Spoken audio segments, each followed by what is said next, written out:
The laughter echoed off the courthouse walls in Springfield, Missouri on a humid Tuesday afternoon, the kind of day where the air feels heavy with judgment and justice seems to sweat under the weight of its own system.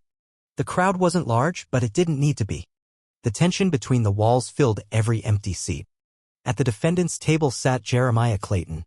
He wore a crisp light blue shirt tucked into well-fitted charcoal slacks. No tie, no flash, just a quiet dignity. His wire-rimmed glasses caught the dull overhead light as ceiling fans half-heartedly stirred the still air. His expression was neutral, unreadable, the face of a man used to watching, waiting, thinking. But the officers at the back of the courtroom weren't watching him with respect. Deputy Caleb Whitman, burly with a buzz cut, leaned over to his partner, Officer Dean Rooker, and gestured toward Jeremiah with a sneer. "Another one thinking he's smarter than the law," Caleb muttered. Dean grinned, eyes sharp with the same condescension. "Probably practiced saying 'Your Honor' in the mirror this morning." The court clerk shuffled through papers with the urgency of someone who knew bureaucracy always moved at its own pace. The buzz of faint whispers filled the room, and the stale air clung to the ceiling like cobwebs. Judge Helen Bradshaw, stern and silver-haired, swept into the courtroom. Her reputation was as sharp as the gavel in her hand. The room rose, then sat as she took her seat. "State of Missouri versus Jeremiah Clayton," the clerk announced. A small wave of murmurs rolled through the gallery. No one recognized the name. Not yet. The prosecutor, a smug young man named Peter Calloway, slicked back his hair and straightened his tie as he stood. His eyes swept the room, landing on Jeremiah like a hawk eyeing its prey. "Your Honor, we are here because Mr.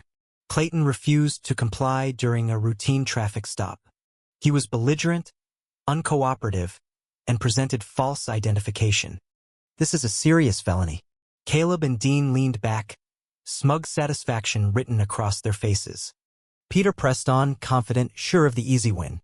"He claims to be Jeremiah Clayton, but our system shows no such person matching his ID." Judge Bradshaw's eyes narrowed slightly. "Mr. Clayton, how do you respond?" Jeremiah didn't hurry. He raised his gaze, adjusted his glasses slowly with one finger, and replied in a calm, measured voice. "It isn't true, Your Honor."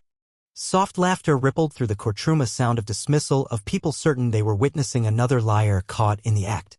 Caleb nudged Dean again. "Wait until he tries to sweet-talk his way out of this." But Jeremiah didn't glance their way. His hands rested gently folded on the table, his posture unbothered, his focus straight ahead. Outside, the sky darkened. A storm was coming. But inside that courthouse, the storm had already arrived, it just hadn't spoken yet. 5 days earlier, on a long stretch of Highway 60, Jeremiah had been driving a rented sedan with out-of-state plates.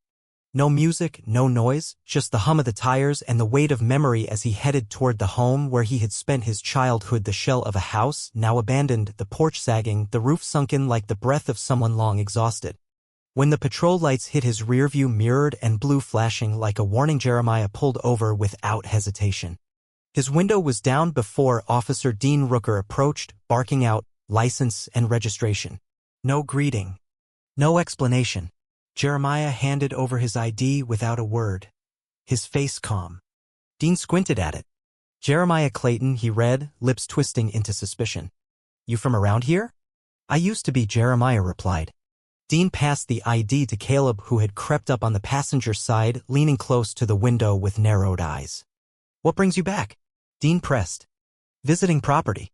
"Always drive rentals with out-of-state plates?" Caleb asked. "I travel often for work. Rentals are standard." The officers exchanged a glance, the script already written in their minds. "Step out of the vehicle," Caleb ordered, tapping the window. Jeremiah blinked once. "Is there a reason?" "You match a description," Dean answered vaguely. "Man seen casing houses down County Road 12. "I wasn't anywhere near County Road 12. Caleb's voice hardened. "Out of the car." Jeremiah exhaled slowly through his nose and stepped out, hands visible, posture steady. They cuffed him without resistance. The ride to the station was silent save for the hiss of the tires and the storm clouds gathering above. At the station, the accusations stacked high. Trespassing. Suspicion of theft. Resisting arrest. Providing false identification.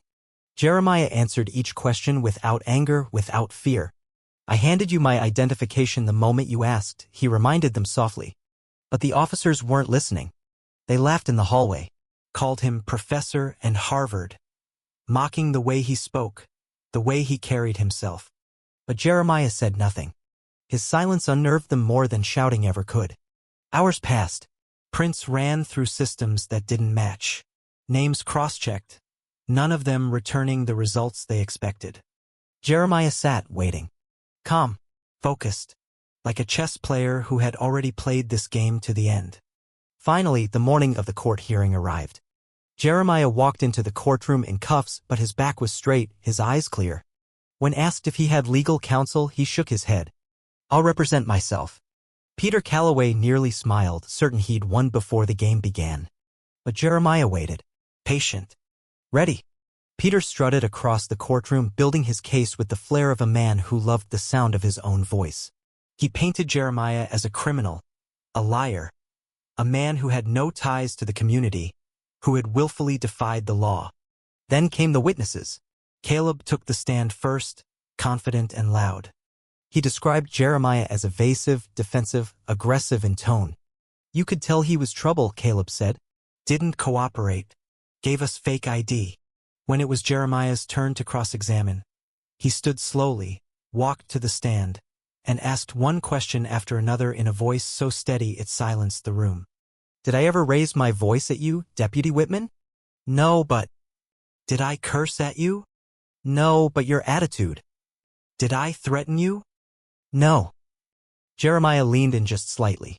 Then what exactly made you feel I was a threat? Caleb's jaw tightened. The way you talked, like you were above us. So speaking calmly and directly is threatening? Peter objected. Speculation, Your Honor.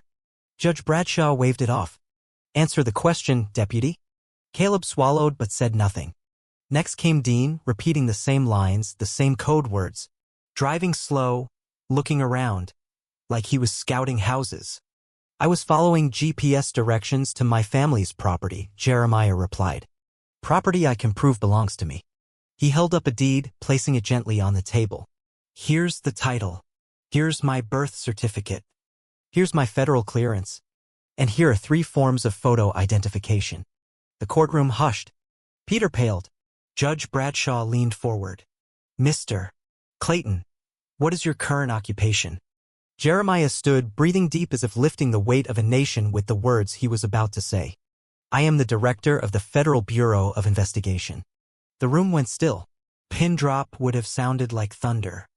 The judge froze, blinking once, then nodded to the bailiff. Verify that. Now. The bailiff rushed out. Whispers swept the gallery like wildfire. Peter sat, white-faced, lips parted in disbelief. Caleb and Dean stared, pale and motionless. The bailiff returned minutes later, a printed document in hand. He whispered to the judge. She nodded once. Confirmed. Jeremiah Clayton, director of the FBI. Appointed 3 months ago. Senate confirmed. The judge turned to Peter. You are dismissed from this case. To Caleb and Dean, place your badges on the table. Step outside. Wait to be contacted. Neither argued. Neither spoke. They left the courtroom, leaving their badges behind like discarded weapons at the feet of justice. Jeremiah looked at the jury, at the gallery, at the faces who had doubted him, dismissed him, profiled him. You thought I was just another man in a rented car. Just another black man with out-of-state plates. You didn't bother to ask real questions. You didn't look for real answers. You assumed. You abused your power. Then you lied about it. The judge didn't stop him. No one did. This happens every day to people who don't have titles, who don't have resources, who don't have the luxury of being believed. But I came here to see for myself what they've been telling me. And now I have. The silence that followed wasn't fear. It was respect. The story spread like wildfire across the nation. Headlines everywhere. FBI director mistaken for criminal in Missouri traffic stop. Systemic profiling exposed by nation's top lawmen. Caleb and Dean were fired within the month. 42 cases they handled were reopened. Peter Calloway resigned in disgrace. Judge Bradshaw sent Jeremiah a handwritten apology. He never replied. He was too busy doing the work. Because real change doesn't come from shouting. It comes from showing up, listening, and standing firm when the world expects you to fall. So the next time someone looks at a quiet man in wire-rimmed glasses and charcoal slacks and assumes they know his worth, they'll remember the name Jeremiah Clayton, the man they laughed at until it was too late.